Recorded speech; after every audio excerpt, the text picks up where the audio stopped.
Assalamualaikum warahmatullahi wabarakatuh. Alhamdulillah, Rabbil alamin.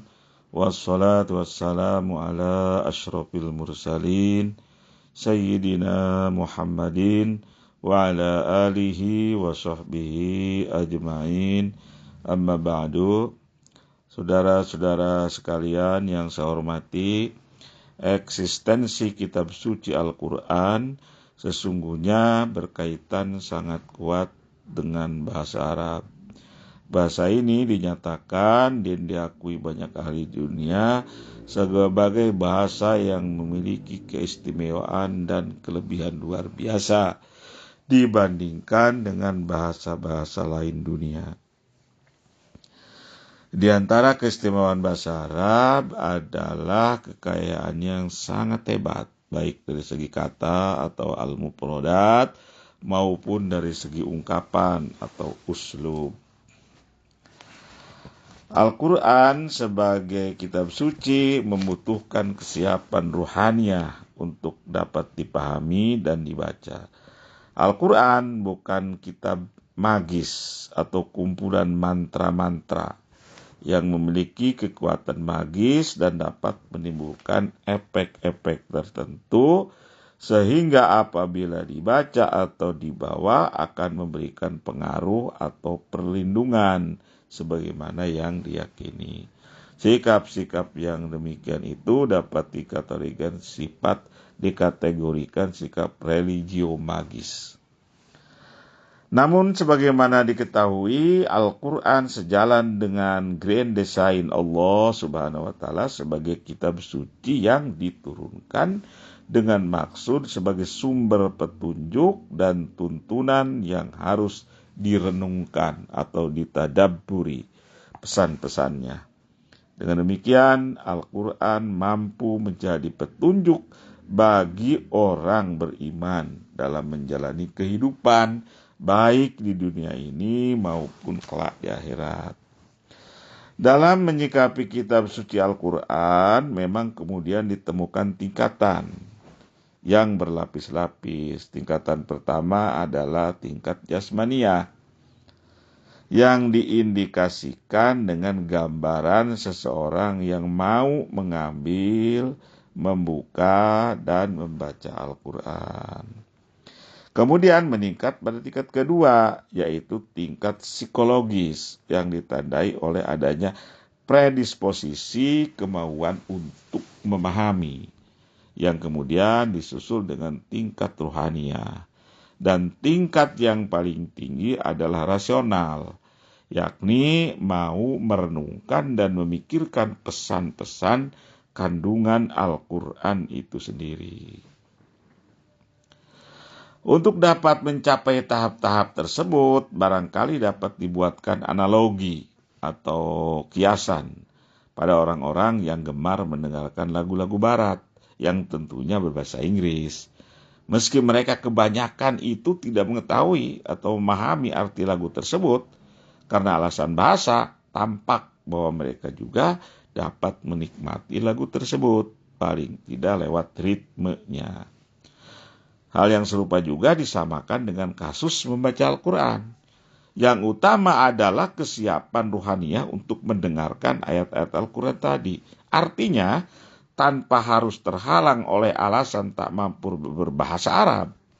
Dengan mendengarkan ritme Al-Quran, seseorang sudah dapat merasakan ketenangan, keheningan, serta ketentraman batin dan jiwa. Yang demikian itu terjadi karena kita meyakini bahwa Al-Quran merupakan kalam atau firman Allah Subhanahu wa Ta'ala.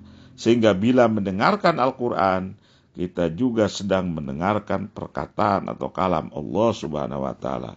Dan itu memberikan efek tersendiri dalam jiwa kita.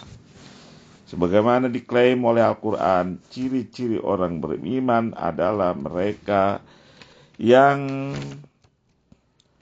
menerima atau responsif ketika mendengarkan irama Al-Quran. Seperti dinyatakan, sesungguhnya orang beriman adalah mereka yang apabila disebut nama Allah, gemetar hati mereka. Dan apabila dibacakan kepada mereka ayat-ayatnya, bertambahlah iman mereka karenanya, dan kepada Tuhanlah mereka bertakwa. Lihat surat Quran surat Al-Anfal, ya, lihat Quran surat Al-Anfal ayat 2. Al-Quran adalah kitab suci yang kebenaran ayat-ayatnya tidak disangsikan oleh kalangan umat Islam. Pernah dalam sejarah muncul sekelompok orang Islam yang menyatakan ya, bahwa sekelompok orang Islam yang menyatakan keberatan bahwa ayat surat Yusuf tidak termasuk bagian Al-Quran. Karena di dalamnya, jadi ada orang, sebagian dalam sejarah itu, dulu ada orang Islam mengatakan keberatan tuh kalau surat Yusuf itu termasuk bagian Al-Quran. Mengapa? Karena di dalamnya mengandung romantisme kisah cinta Yusuf dengan Zulaikha. Namun kemudian dalam perjalanan sejarah, pandangan seperti itu gugur dengan sendirinya. Karena kisah romantisme dalam Al-Quran itu kemudian disusul dengan pesan-pesan moral yang sangat tinggi. Seperti perkataan Nabi Yusuf ketika menghadapi godaan sebagai berikut. Kata Nabi Yusuf, wa ma ubarri'u nafsi innan nafsa la'ammaratum bisu illa ma rahima rabbi inna rabbi laghafurur rahim. Kata Nabi Yusuf, ini sambungan dari ayat sebelumnya, dan aku tidak membebaskan diriku dari kesalahan, karena sungguhnya nafsu itu selalu menyuruh kepada kejahatan, kecuali nafsu yang diberi rahmat oleh Tuhanku. Sungguhnya Tuhanku Maha Pengampun lagi Maha Penyayang. Surat Yusuf ayat 53. Adapun dalam menyikapi Al-Quran, pertama-tama kita harus meyakini bahwa ia merupakan kitab suci yang diturunkan oleh Allah Subhanahu wa Ta'ala, yang di dalamnya berisikan pesan-pesan sebagai petunjuk dan tuntunan hidup. Kita harus menjauhi munculnya keyakinan bahwa Al-Quran, bahwa Al-Quran adalah kitab magis.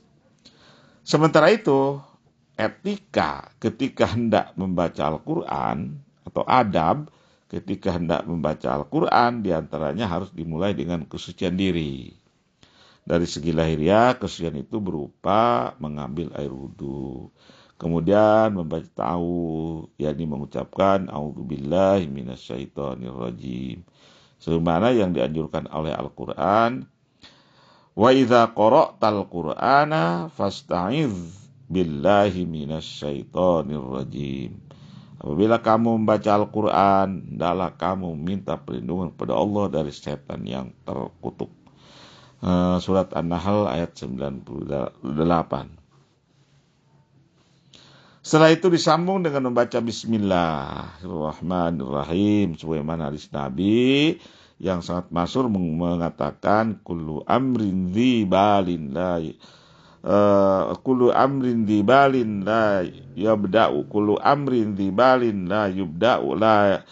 yubda'u bismillahirrahmanirrahim bahwa setiap pekerjaan yang baik tidak dimulai dengan membaca bismillah, maka akan sia-sia.